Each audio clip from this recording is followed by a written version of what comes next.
tratar este tema de la trinchera de la supervivencia. Uno de las trincheras que yo conozco mejor, porque como saben todos ustedes, yo soy corresponsal de guerra y la verdad es que he visto muchas de esas trincheras de la supervivencia y he superado algunas de ellas con miedo y sin miedo, podemos hablarlo, ¿no? Pero qué difíciles son esos momentos límite, ¿no? Esos momentos límites en la vida que nos llevan a los traumas, que es de lo que vamos a hablar hoy en este debate con nuestros expertos hoy, José Luis Cabezas, Alma Serra e Inmaculada Espigares. Muchas gracias por estar aquí. A ti por invitarme. Bueno, ¿qué es el trauma? Porque hemos visto a nuestros protagonistas que han sufrido esos traumas. ¿Qué es el trauma? Bueno, hemos visto un tipo de trauma muy concreto, ¿no? Algo que ocurre de forma externa a nosotros. Pero para mí es importante explicar y que quede claro que el trauma no es lo que ocurre, sino la experiencia que tenemos en aquello que ocurre. Por eso nos podemos encontrar más de a 5 personas en un accidente y de las 5 personas, 3 se quedan atascadas en la vida y 2 salen adelante. Entonces es muy importante, no es lo que ocurre, sino la experiencia que tengo dentro de lo que ocurre. ¿Y qué tipo de cosas o factores hacen que nosotros interpretemos que eso es un trauma o no? Yo creo que hay muchos factores que pueden influir, por ejemplo, en la misma personalidad de quien le toca vivir ese trauma. Hay personas que les es más propicio buscar estrategias de afrontamiento que personas que se ahogan en un vaso de agua. También, por ejemplo, que tengan unas redes sociales y familiares fuertes. Esto puede ser un factor que te ayude. Que hayas tenido unas experiencias previas o no de trauma, que como después podremos hablar, o te hace más fuerte o te marca en negativo para toda la vida. Y sobre todo, como decía la compañera, ¿qué interpretación hacemos de lo que nos ocurre? Porque un trauma no necesariamente es una cosa inmensamente grande. A veces una vivencia más pequeña, si interpretamos que es algo grande y es el fin de nuestra vida, se convierte en un trauma también. Claro, eso estaba yo pensando, ¿no? Que no hace falta que sea un accidente de tráfico, no hace falta estar en la trinchera de la guerra como yo he estado entre tiros y bombas, ¿no? La zona hostil también puede ser la vida real, ¿verdad? Claro. La vida real nos pasa muchas cosas que podemos interpretar como traumas, como el abandono o una ruptura amorosa, que puede ser un momento límite, ¿verdad? Ese momento de la gran explosión, como llamo yo, que cae una bomba en tu vida y de repente hay un antes y un después, ¿no? Y ahí aparecen un poco esos pensamientos negativos, ¿verdad, Inma? Que pueden llevarnos a pensar que estamos en un momento límite de nuestra vida. Sí, y sobre todo y lo peor es que podemos llegar a pensar que eso se va a perpetuar para siempre. Y yo de aquí quiero animar a la gente a que se dé cuenta que hay ya herramientas y métodos para que esto no pase así. Y además, con un ejemplo sencillo. Cuando decimos que alguien tiene un trastorno por un trauma, un poco es como que guardamos en el subconsciente de una forma desordenada todos esos recuerdos. Entonces, ¿qué hacemos? Pues igual que limpiamos un armario, hay que sacar del subconsciente esa ropa que hemos metido sucia, hay que lavarla, hay que plancharla y volver a meterla otra vez. No se trata de olvidar, ese recuerdo va a estar siempre, pero que está a nuestra disposición de una forma que pese menos y nos dañe menos. Es decir, todo aquel que crea que esas situaciones, esas sensaciones se van a perpetuar, que se anime, que busque ayuda en los profesionales, porque hay técnicas que mis compañeros tratan y que son excepcionales para limpiar ese armario y poder recurrir a los recuerdos como algo encima que nos ayude y que nos haga crecer. Bueno, es que el estrés postraumático es como ese cajón desastre, ¿verdad? El cerebro es muy traicionero, porque es que además te recuerda el trauma una y otra vez, ¿no? La gente, ¿qué síntomas tiene con ese estrés postraumático? ¿Pesadillas? ¿Aislamiento, no, Alma? Puede ocurrir de todo, está la hipernesia, ¿no? Que es el recuerdo continuo. Me decía un niño, dice, es como si yo tuviera un escalete y iba pasando continuamente el tren por delante mía. Falta de sueño, pesadilla, miedos anticipatorios, ansiedad, dificultades en las relaciones sociales, amnesia, dificultades a la hora de poder organizar, una desorganización interna. Es como si el cableado hecho del consciente y el inconsciente se desenchufase y el desasosiego que me provoca pues me inhabilita muchas veces a poder desenvolverme en mi vida. Aunque a veces hay que recordar que cuando hay una situación dura que vive, vemos a una persona muy entera, decimos no le ha afectado. A veces puede salir al cabo del tiempo o salir por enfermedades. Totalmente. O salir por otros lugares. Bueno, ¿y qué hacemos entonces? Porque la gente que está a su alrededor también podemos hacer algo por las personas que han estado ahí, ¿no? Por ejemplo, hemos visto a Cisco García, que es, vamos, una persona queridísima, que yo admiro, porque realmente es una persona que no se rinde, ¿no? Siempre con una sonrisa. Yo le he visto meditar mucho, se ha trabajado mucho también eso. Pero ¿qué podemos hacer las personas que estamos alrededor, Inma, para ayudar a la gente que un poco está pasando por ese trámite? Porque es un trámite, ¿eh? Hay que decir que todo pasa, ¿verdad? Sí, bueno, para empezar, entenderlo, es decir, la empatía es importante, porque yo muchas veces me vale llegar a pensar como que eso, como que se están volviendo locos. Entonces, es importante el que acompaña, que desarrolle la empatía. Hay como distintos niveles de empatía, podríamos decirlo. Primero está la empatía, luego está la sincronía y luego la sintonía. Primero te entiendo, luego hago que te des cuenta que yo te estoy entendiendo y luego intento llevarte a mi terreno. Es decir, y junto con, como siempre en otras situaciones hemos hablado, ayuda el ejercicio físico, ayuda siempre a recurrir también a profesionales, que afortunadamente en nuestra comunidad tenemos maravillosos profesionales que se dedican a este tipo de técnicas. Y bueno, quizá también me gustaría recalcar un poco, teniendo en cuenta que estas situaciones se pueden presentar a cualquiera, porque puede ser piloto de avión, pero también tenemos un coche aparcado en el garaje, ¿no? Y me da que pensar que cuando a una persona le ocurre esto y tiende a decir, me ha cambiado la vida, ¿no? Porque le hace reflexionar sobre las cosas importantes. Porque no esperemos a que, como es, solo nos acordamos de Santa Bárbara cuando llueve, ¿no? No esperemos a que lleguen los truenos de Santa Bárbara, sino que reflexionemos ya desde el principio sobre qué cosas son las importantes, esas pequeñas cosas, y nos entrenemos en ese aspecto. También hay muchas técnicas muy nuevas, Sí. ¿no? Porque los recuerdos ahora hasta se borran, o sea, estamos haciendo cosas que no hacíamos antes, ¿no? Totalmente. La gente va a terapia, la gente ve un programa como este, ¿verdad? Lee libros también para ayudarse en la salud mental, que me parece importantísimo, pero también hay muchas técnicas nuevas, ¿no? Sí. Lo bueno además es que el trauma ya no es una condena.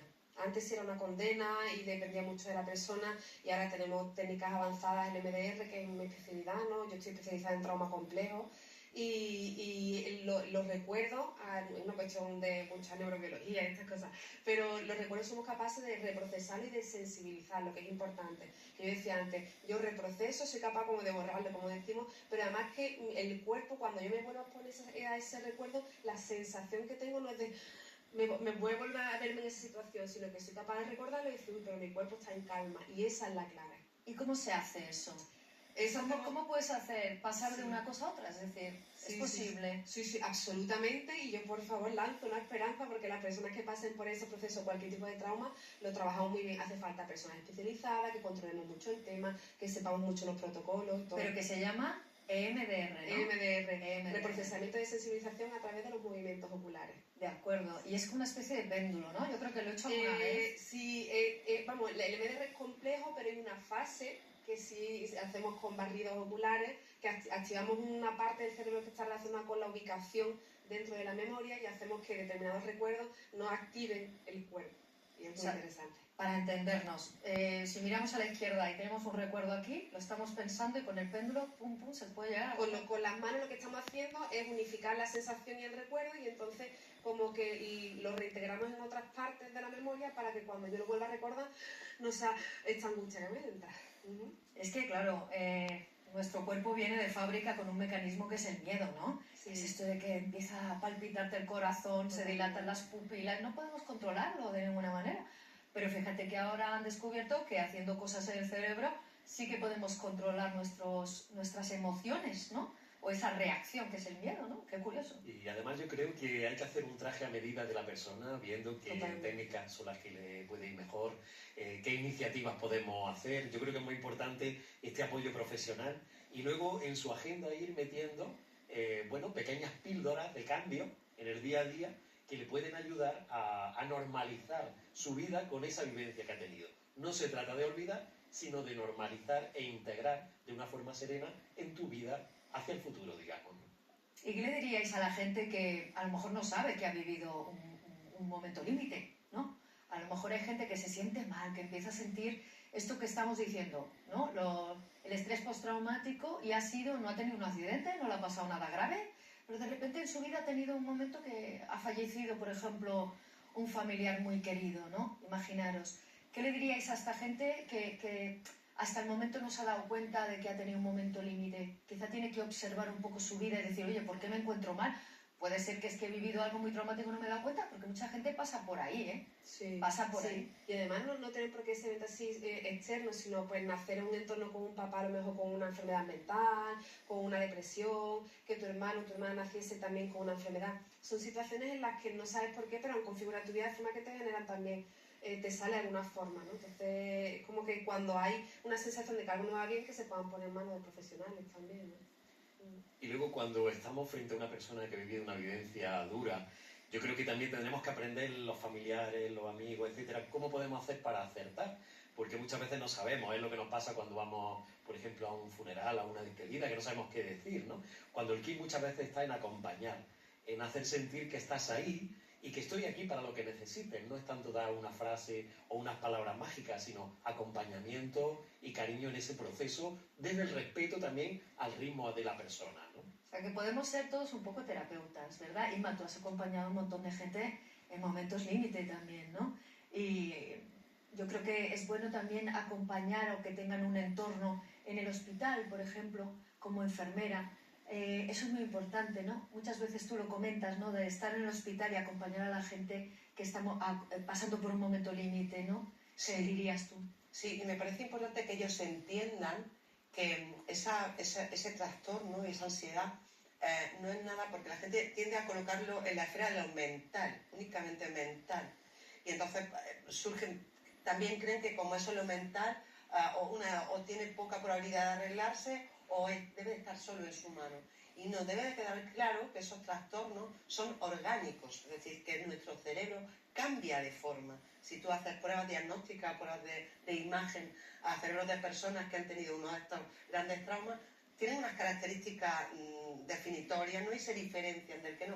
Por ejemplo, tú le pones en las manos unas llaves a una persona que no haya tenido ningún trauma, la sensibilidad que tiene es mayor que si tú le pones la misma llave a una persona que ha tenido un evento traumático, que se ha hecho un trastorno, ¿no? La sensibilidad del cuerpo disminuye. Entonces, esto debemos de informar a quien lo padece, porque le va a dar tranquilidad, ¿no? En que esas cosas que le están pasando no son de locos, que son procesos no naturales, son patológicos, pero que se pueden ir remediando con esas técnicas que nos estaba comentando antes Alma, ¿no? Las trincheras de la vida son muchas. En esta en concreto, ¿cómo seguir? Porque, por ejemplo, en el caso de las víctimas del 11M, ¿no?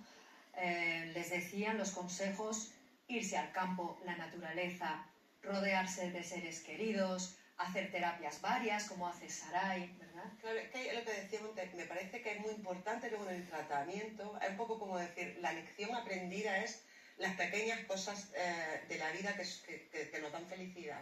Ese es el propio tratamiento, empezar a disfrutar de esas pequeñas cosas y que el suceso, esa reflexión nos da la solución. Es decir, casi que el problema nos está dando al mismo tiempo la solución.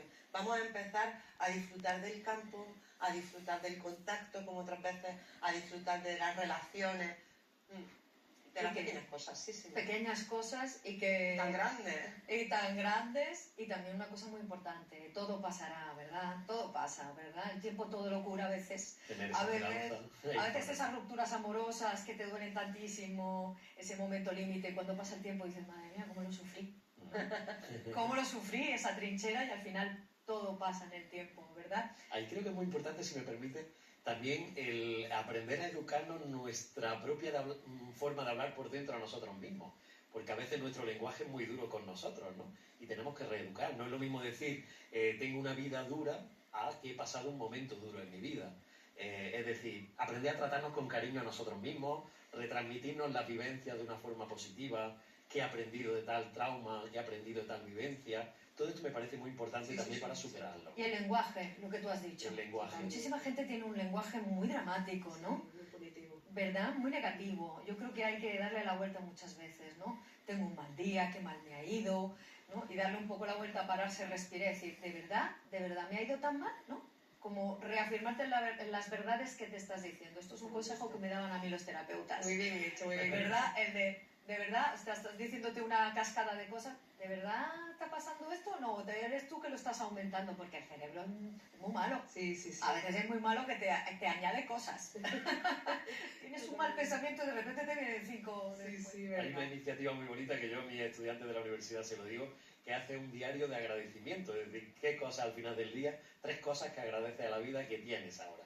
Centrar el foco en lo que tienes más que en la ausencia o en lo que quieres tener en el futuro, sino el chip de agradecimiento a la vida, ¿no? Esto me parece muy importante también para sobrevivir. Fíjate que nuestros protagonistas todos hablan de eso.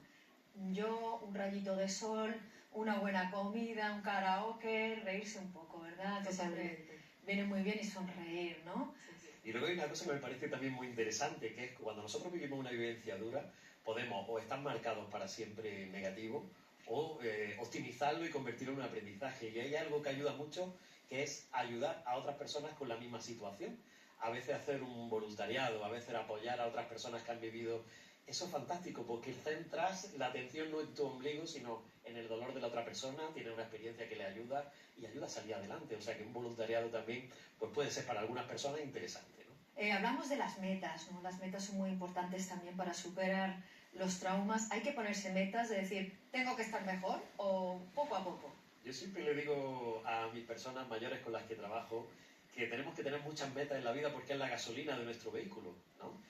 Cuando digo metas no son grandes metas, a veces pequeñas metas diversas, de temas distintos, que tengan una agenda en la que haya lugar para la cultura, para tomarte un café con amigos, para ayudar a alguien en un voluntariado, que unas saldrán, otras no saldrán, pero son motivaciones que tiran de nosotros hacia adelante. Por lo tanto, tener metas, tener sueños, tener pequeños proyectos, ayudan en eso que se llama motivación en psicología, ¿no? Claro. Yo siempre hablo de 3 variables que para mí es muy importante con mis pacientes. Yo siempre digo duración, frecuencia e intensidad.